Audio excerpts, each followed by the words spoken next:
వర్ధంతి సందర్భంగా టీడీపీ రాష్ట్ర అధ్యక్షులు పల్లా శ్రీనివాసరావు నివాళులర్పించారు. ఈ సందర్భంగా మాజీ ఎమ్మెల్సీ అనంతబాబుపై తీవ్ర విమర్శలు చేశారు. దళితులపై జరిగిన అన్యాయాలకు వైసీపీ ప్రభుత్వం బాధ్యత వహించాలని డిమాండ్ చేశారు. అనంతబాబు బెయిల్ రద్దు చేసి కఠిన శిక్ష పడేలా కూటమి ప్రభుత్వం చర్యలు తీసుకుంటుందని పల్లా స్పష్టం చేశారు. దళిత బిడ్డ అయినటువంటి డ్రైవర్ సుబ్రహ్మణ్యం గారు వర్ధంతి సందర్భంగా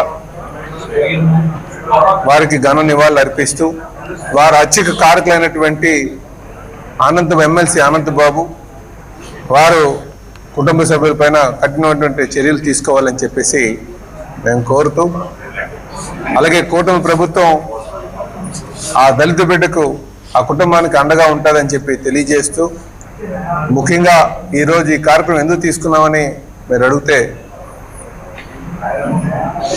దళిత బిడ్డకి ఎవరైతే అండగా ఉండి సాక్షులు చెప్తున్నారో వాళ్ళని భయభ్రాంతులకు గురి చేసి కోర్టుని తప్పుదోవ పట్టించడానికి ఈ వైసీపీలో ఉన్నటువంటి కొత్త నాయకులు ప్రయత్నం చేస్తున్నారు.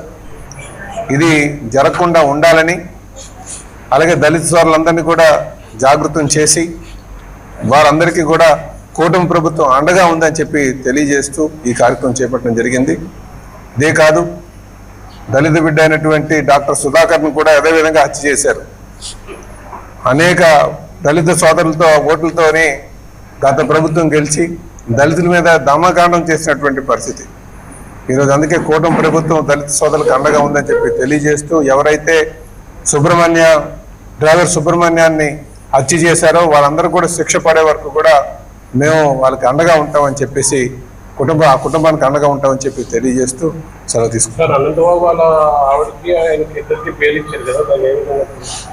ఏదైనప్పటికీ కూడా మేము అందుకే తెలియజేస్తున్నామండి, వీళ్ళు సాక్షుల్ని ప్రభావితం చేసి కోర్టుల్ని తప్పుదోవ పట్టించిన ప్రయత్నాలు చేస్తున్నారు.